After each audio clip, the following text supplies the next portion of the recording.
सहनाववतु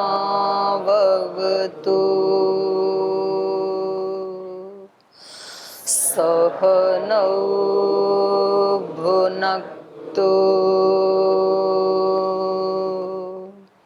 सह वीर्यं करवावहै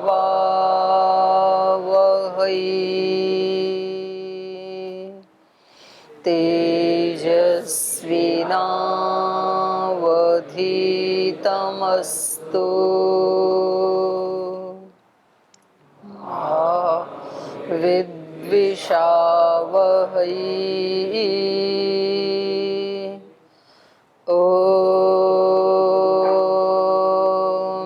व्रतानां व्रतपते व्रतं चरिष्यामि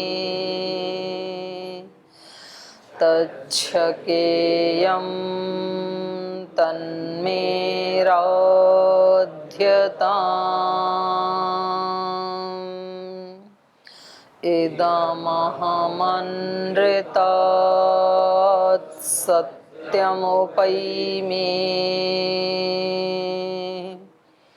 ॐ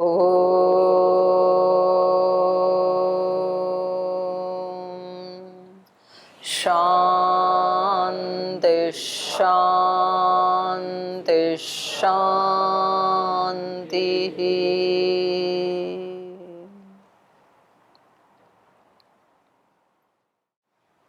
हम वाल्मीकि रामायण के अयोध्या कांड का 63वां सर्ग पढ़ रहे हैं। भरत जी श्री राम को वापस अयोध्या लाने के लिए पूरी सेना सहित प्रजाजनों सहित माताओं सहित चित्रकूट की ओर प्रस्थान कर चुके हैं और सुबह जल्दी चल के शाम तक वो गंगा के उस तट तक पहुँचे जहाँ निषाद राज गुह रहते हैं, उनका जहाँ साम्राज्य है। और वहाँ जाके उनको लगता है कि सब घोड़े सेनाएं सब विश्रांत हो गए हैं, तो आज शाम को हम यहीं गंगा के तट पे विश्राम कर लेते हैं और कल इस नदी को हम पार करेंगे।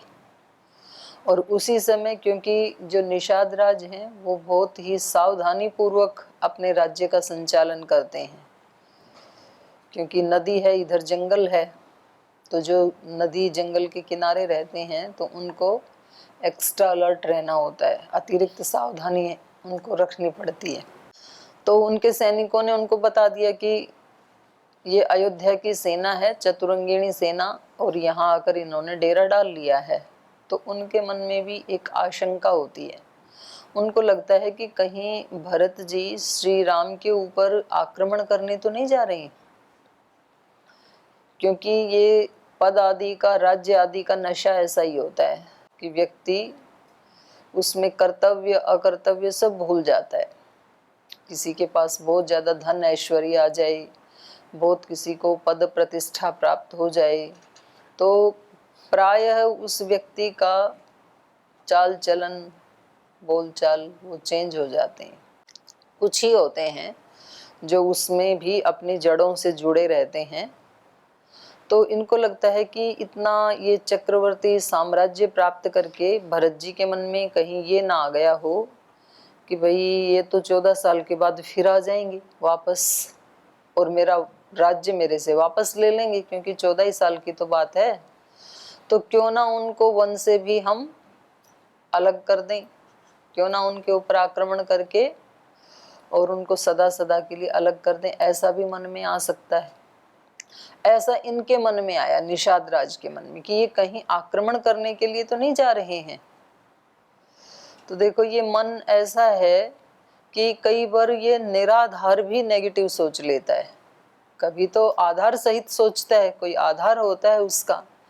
अब इन्होंने कभी भरत जी को देखा नहीं, कभी उनसे कोई व्यवहार किया नहीं, और ऐसे ही लोक के व्यवहारों को देख करके और किसी व्यक्ति के बारे में एक धारणा बना ली।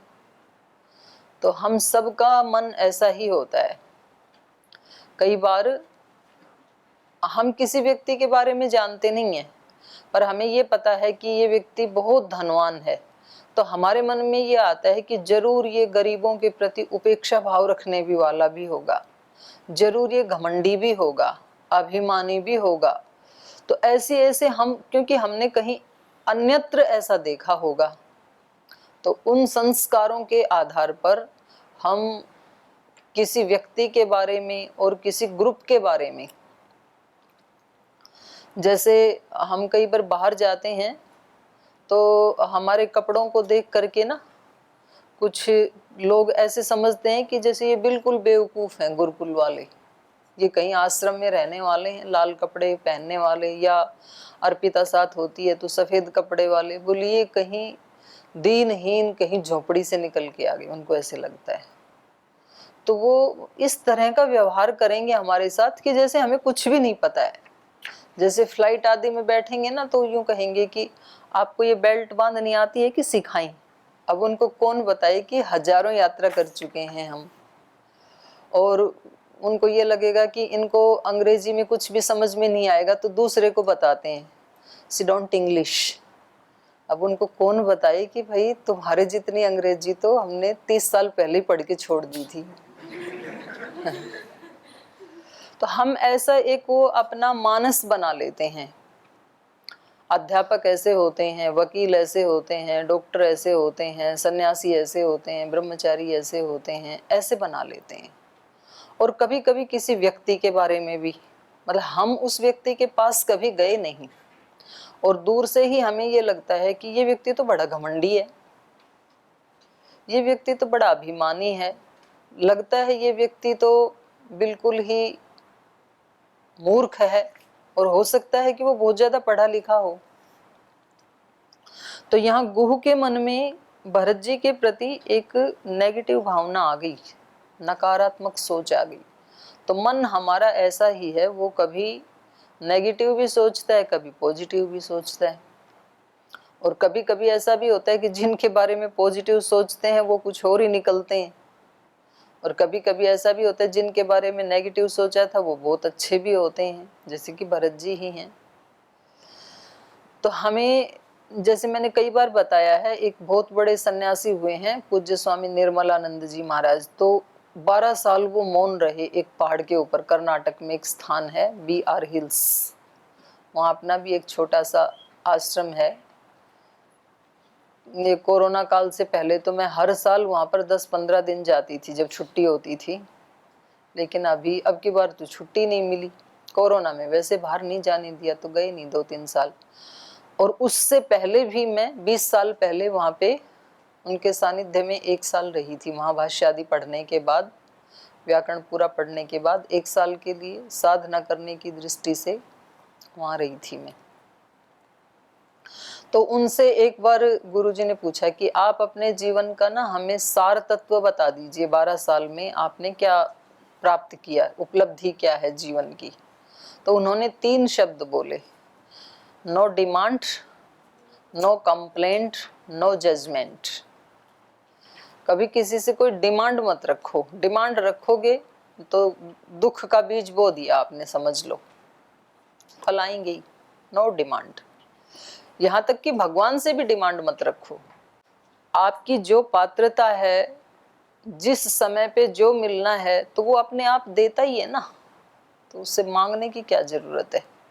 तो वो उससे भी डिमांड मत रखो, अपना काम करते जाओ आप। नो डिमांड, नो कंप्लेंट, शिकायत मत करो, इसके कारण ऐसे हो रहा है जी, इसके कारण ऐसे हो रहा है जी, ये मनमानी करते हैं जी, ये सुनते नहीं हैं जी, ये अपना ही सब चलाते हैं जी। तो इन शिकायतों से तो भरा ही रहता है ना हमारा मस्तिष्क, हमारा मन पूरा इन भावनाओं से, और वो मल्टीप्लाई होते रहते हैं। वो विचार एक बार ही थोड़ी चलता है, एक बार चले तो थोड़ा सा कोने में पड़ा रहेगा, वो तो एक दिन में हजारों बार चल जाता है वही विचार। वो व्यक्ति सामने है तो भी चलता है, वो सामने नहीं है तो भी चलता है। तो इसमें आप कितने व्यक्तियों को बदलेंगे। आप यदि थोड़ा शांत होकर के बैठ करके सोचें और आप अपना निरीक्षण करें कि इसी समस्या से मैं कितने व्यक्तियों के साथ जूझ चुका हूं, इसी समस्या को लेकर के कितनी बार ये परेशानियां, पहले उस व्यक्ति के साथ परेशानी थी, आप बचपन में जब से आपको याद आई तब से याद करना। आप कभी स्कूल में छोटे बच्चे पढ़ते थे तब से आज तक, पहले वो व्यक्ति था, उससे परेशानी थी, फिर वो आया, फिर वो आया, फिर वो आया, और फिर यहाँ पर वो व्यक्ति आया, उसको हटाया, अब ये दूसरा आ गया। तो कोई ना कोई तो आता जा ही रहा है। तो क्या गारंटी है कि इसको भी हटा दोगे तो आगे और कोई नहीं आएगा। पहले वो हमारी बात नहीं मानता था, फिर वो नहीं मानता था, फिर वो नहीं मानता था, अब ये नहीं मानते हैं, और अब इनको भी चलो ये आपकी बात मानने लग जाएं या इनको हटा दें, तो क्या गारंटी है कि आगे और कोई ऐसा नहीं आएगा जो हमारी बात ना माने। तो ये कितना हटाएंगे। फिर कोई दूसरा भी उपाय हो सकता है क्या इनको हटाने के या इनको चेंज करने के अलावा? तो एक उपाय और भी है, वो उपाय ये है कि हम ही प्रभावित ना हों, ऐसे भी तो हो सकता है, ये दूसरा ऑप्शन है। बाहर कांटे होंगे लेकिन हमारे पैर में जूता होगा तो हम उससे प्रभावित नहीं होंगे, ये भी हो सकता है। तो फिर व्यक्ति को जब समझ में आता है तो वो कहता है ठीक है, फिर इधर ही ठीक कर लेता हूँ, कुछ तो ऐसा प्रयास करूं जो बाहर की वस्तुओं का मेरे ऊपर ज्यादा प्रभाव ना पड़े, पड़े भी तो थोड़ी सी देर में हटा दें उसको, ऐसा मुझे कुछ प्रयास करना चाहिए। तो ये बिल्कुल ठीक रास्ता है, क्योंकि इस उपाय में, इस रास्ते में जितना भी प्राप्त कर पाएंगे हम साधना करके, तो वो सदा सदा के लिए फिर स्थिर हो जाएगा, शाश्वत है वो।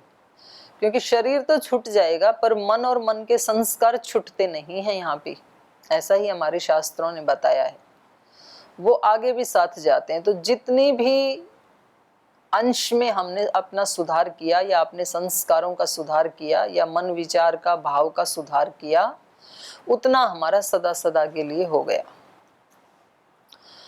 और रास्ता भी वही है, करना हमें पड़ेगा ही। केवल सुनने से या पढ़ने से यदि होता तो अब तक तो हम मोक्ष में पहुंच गए होते। योग दर्शन में मोक्ष को पढ़ा, सांख्य में पढ़ा, न्याय में पढ़ा, वैशेषिक में पढ़ा, गीता में पढ़ा, कितने वेद में पढ़ा, कितने ग्रंथों में मोक्ष को पढ़ लिया।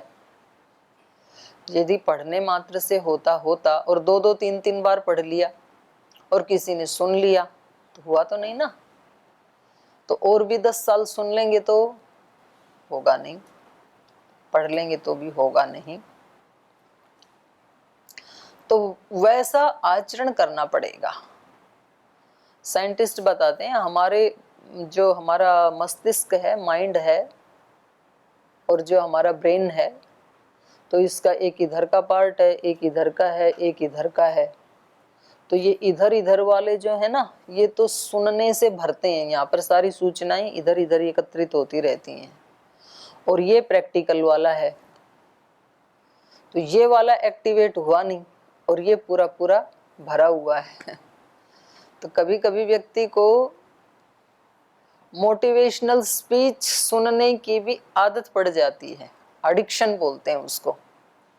जैसे चाय, कॉफी, दारू, किसी भी चीज की आदत पड़ जाती है व्यक्ति को, ऐसे किसी व्यक्ति को मोटिवेशनल स्पीच सुनने की भी आदत पड़ जाती है, वो रोज सुनता है। या पढ़ने की आदत पड़ जाती है, रोज पढ़ता है, रोज सुनता है, लेकिन उससे उसको उस दिन तो लगता है कि बहुत अच्छा लग रहा है, लेकिन परिवर्तन कुछ भी नहीं आता है, नहीं आएगा। परिवर्तन के लिए करना पड़ेगा, और वो स्थायी उपाय है, चाहे थोड़ा ही हो कोई बात नहीं, तो करना बहुत जरूरी है। और करने में भी यदि आप श्रद्धा पूर्वक करेंगे तो रिजल्ट आएगा, अश्रद्धा से करेंगे तो भी रिजल्ट नहीं आएगा। सतु दीर्घ काल निरंतरीय सत्कारा से भी तो श्रद्धा पूर्वक आसेवित होना चाहिए वो अभ्यास, विश्वास पूर्वक कि मैंने शुरू कर दिया और ये सब दोष हटा के और मैं बहुत शीघ्र ही निर्दोष हो जाऊंगा, और निर्दोष हो रहा हूं। और ये ऋषियों का बड़ा उपकार है जो मेरे को रास्ता दिखा दिया।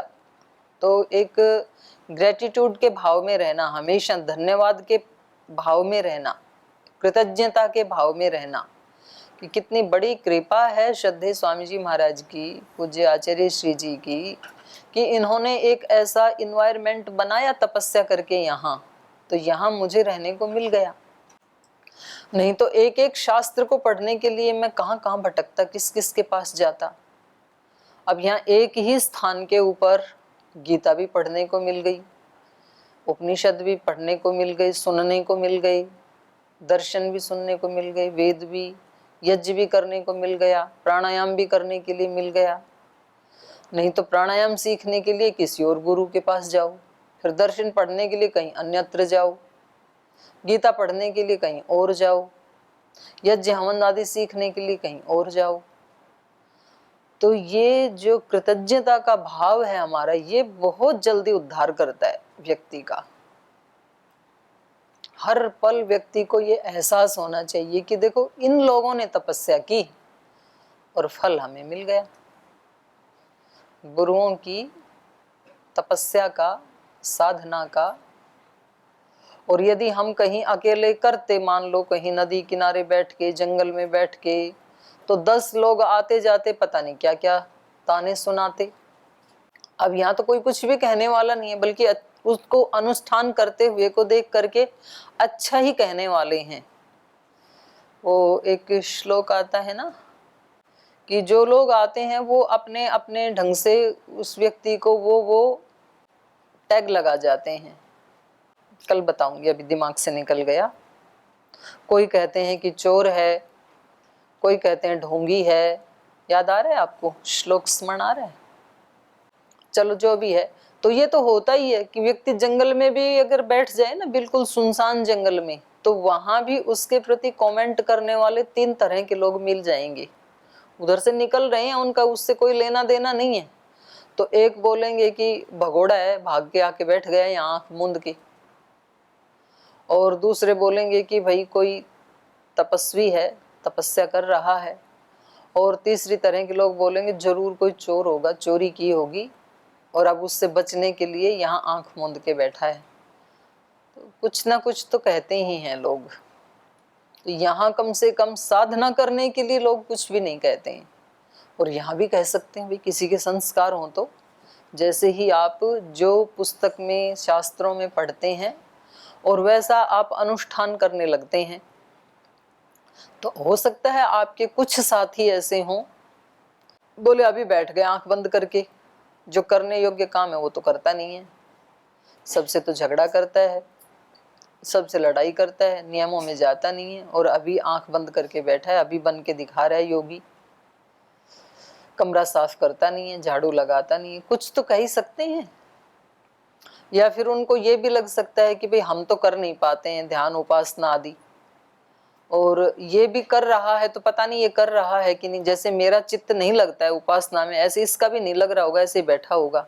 तो उनको गुस्सा भी आता है उनके ऊपर कभी कभी। वो दरवाजा भी खोलेंगे तो ऐसे धड़ाम से दे के मारेंगे दरवाजे को कि मतलब उस व्यक्ति का, बैठे हुए व्यक्ति का गुस्सा दरवाजे पे निकाल रहे हैं। ऐसे भी होता है। तो ये जितने भी शास्त्र हैं और जो हम पढ़ रहे हैं, इनका जो अभ्यास है वो ही हमारा उद्धार कर सकता है, ये मैं कहना चाह रही थी।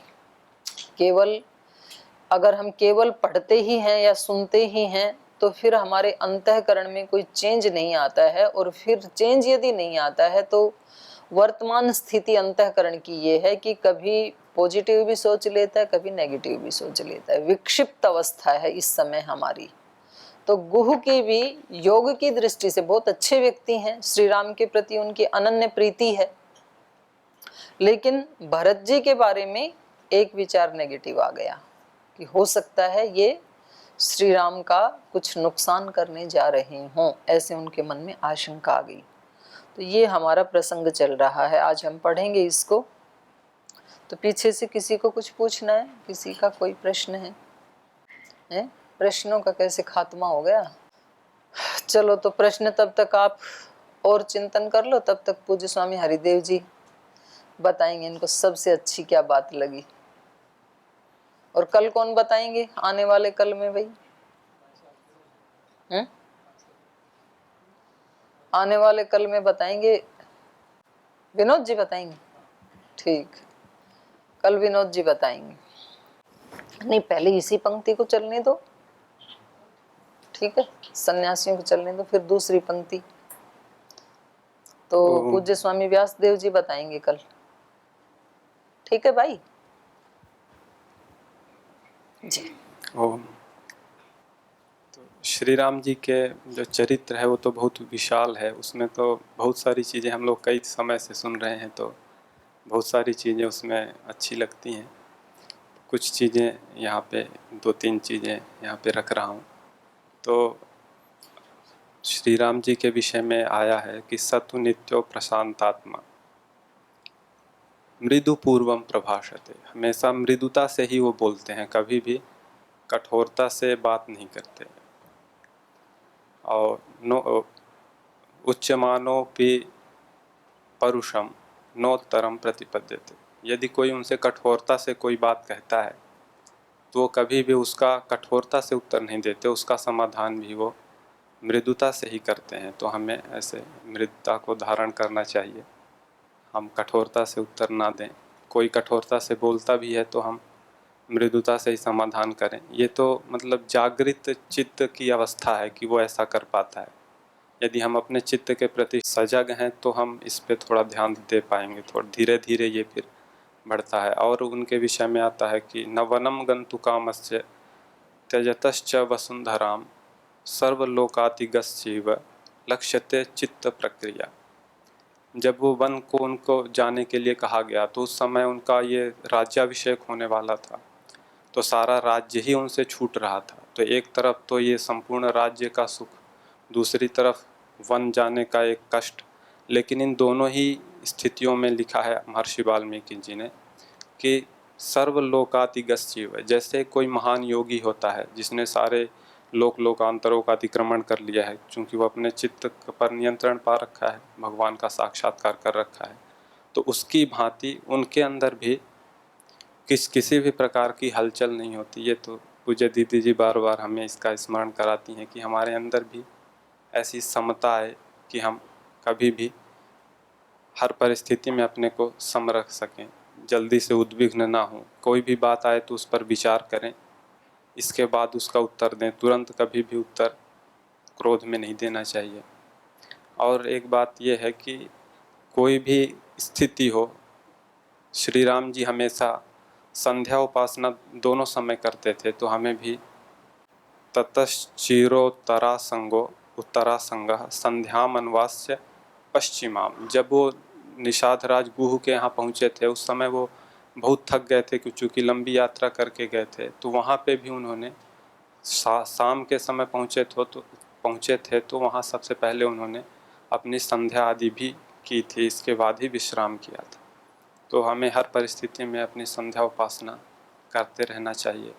और एक बात ये भी है कि जब जैसे माता सुमित्रा जी के विषय में पूजा दीदी बता रही थी कि उन्होंने अपने एक पुत्र को राम के साथ लगा दिया, दूसरे पुत्र को भरत जी के साथ लगा दिया, यानी एक समर्थ व्यक्ति का आश्रय उन्होंने अपने पुत्रों को प्रदान किया। तो ऐसे ही हमें भी, जो हमें अपने से सामर्थ्यवान दिखें उनका हमें आश्रय ले लेना चाहिए। और यदि हम अपने को ही सबसे समर्थ समझ रहे हैं तो हमें अपने से छोटों को आश्रय देते रहना चाहिए कि उनका भी हम उद्धार कर सकें, अपना भी उद्धार कर सकें। तो धन्यवाद।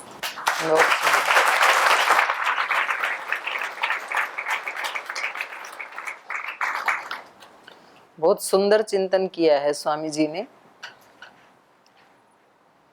तो इतना तो मेरे को भी विश्वास नहीं था कि आप इतनी गहराई से पढ़ते हैं, क्योंकि जब व्यक्ति ऐसा चिंतन मनन करेगा तो निश्चित रूप से फिर वैसा जिएगा भी। जैसा जिसका ज्ञान होता है वैसा ही वो कर्म करता है। इसीलिए तो ज्ञान की इतनी महिमा बताई है, ऋते ज्ञानान न मुक्ति। तो ज्ञान का मतलब ये ही है कि जब उसकी खुद की समझ ऐसी हो जाएगी तो वो वैसा ही आचरण करेगा। ज्ञान पूर्वक समझ होगी तो ज्ञान पूर्वक ही आचरण होगा। समझ में यदि ज्ञान नहीं है, केवल सुना है, ये तो 1 घंटे के बाद ही भूल जाते हैं हम जो पढ़ते हैं या सुनते हैं।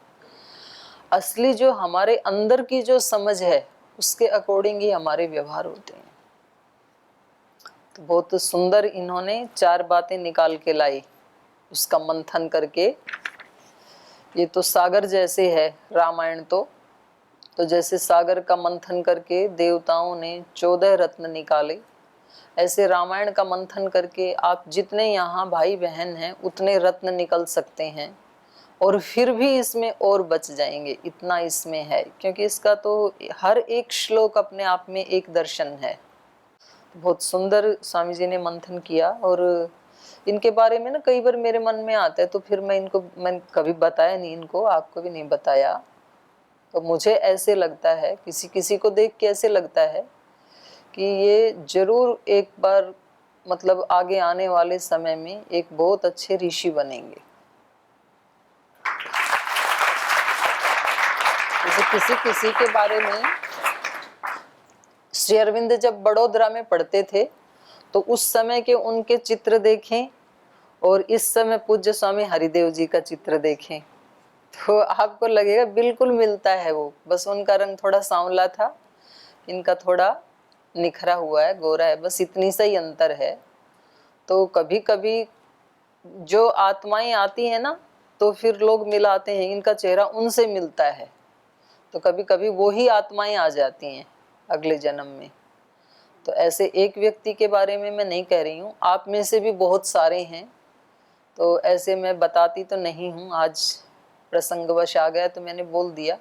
आप ऐसी कुछ बहनें भी हैं, ऐसे कुछ भाई भी हैं, तो बिल्कुल मेरे अंतःकरण से ही निकलता है कि ये जरूर कुछ ना कुछ तो बड़ा व्यक्ति बनेगा जीवन में। तो उनके लक्षणों से पता लगता है। जैसे अपने पूज्य स्वामी आर्ष देव जी हैं, तो स्वामी श्रद्धानंद जी जैसी उनकी आकृति है ना, जैसे वहाँ है ना चौक पे एक मूर्ति। तो ऐसे अपने और भी भाई हैं, ऐसे और मत यूँ मत समझना भी इनका एक दो का नाम ले दिया। तो आप में से भी बहुत सारे ऐसे भाई बहन हैं, तो उनको कभी प्रसंग आएगा तो बता दूंगी, नहीं तो अकेले में बता दूंगी। उनको क्यों, आप सारे ही ऐसे ही हैं। हर आत्मा में एक छिपा हुआ ऋषि है, और आप यहाँ आए हैं ये उसका पुख्ता प्रमाण है। यहाँ कोई व्यक्ति बिना योग के संस्कारों के आ ही नहीं सकता है। ये कोई ऐसा एक्सीडेंटल केस नहीं है ये कि जी आ गए ऐसे ही घूमते फिरते, और कोई आ भी गए ऐसे घूमते फिरते तो वो चले जाएंगे, रह नहीं पाएंगे, टिक नहीं पाएंगे। जो टिक गया वो समझ लो किसी ना किसी फील्ड में उस व्यक्ति के बहुत प्रबल संस्कार हैं, और आध्यात्मिकता के संस्कार तो हैं ही हैं। आप कहेंगे कि जी यहाँ करके तो कुछ लोग झगड़ा भी करते रहते हैं, तो मुझे ऐसे लगता है उनमें भी आध्यात्मिक संस्कार हैं, नहीं तो आते नहीं, वो झगड़ा करते हैं, ये उसके साथ जुड़ा हुआ, तो उसको हटाना चाहिए हमारे को। हम बड़ों का ये फर्ज बनता है कि उसको हटाने में उसकी सहायता करें, और सहायता केवल बोल के ही नहीं होती, कभी कभी बिन बोले भी होती है, और पास से ही नहीं होती, कभी कभी दूर से भी होती है। तो जो आलस से कभी कर लेते हैं, कभी झगड़ा कर लेते हैं, उनके अंदर भी वही संस्कार हैं, आध्यात्मिक संस्कार हैं, ऊंचे हैं, एक्स्ट्रा ऑर्डिनरी हैं आप। तो कभी भी आप अपने आप को सामान्य नहीं समझना, आप सामान्य आत्मा नहीं है।